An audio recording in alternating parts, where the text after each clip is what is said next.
ദാരു വിഗ്രഹത്തിൻ്റെ പ്രാധാന്യം എന്താണെന്നാണ്. ദാരു എന്നറിയപ്പെടുന്ന തടി ഇവിടെ കൂടുതലായിട്ട് അവൈലബിൾ ആണ്. ഇന്നത്തെ അത്രയും നഗരവൽക്കരണമൊക്കെ വരുന്നതിന് മുമ്പുള്ള ഒരു കാലമാണ്. അങ്ങനെയുള്ള ദാരു വൃക്ഷത്തിൻ്റെ വളരെ വലിപ്പം കൂടിയ ഒറ്റ ചുവടിൽ നിന്ന് വിദഗ്ധരായ ശില്പികൾക്ക് കൊത്തിയെടുക്കാൻ കൂടുതൽ സൗകര്യമുള്ളതും മനോഹരമായ ആകൃതിയിൽ രൂപഭാവം വരുത്താൻ വളരെ എളുപ്പമുള്ളതുമായ ഒന്നാണ് ഇവ.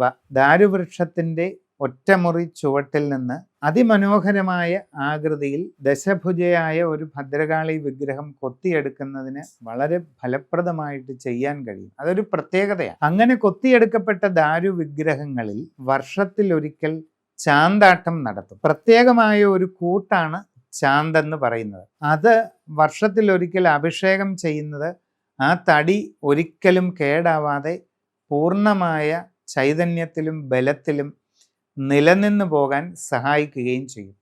അതാണ് ദാരു വിഗ്രഹത്തിൻ്റെ പ്രത്യേകത.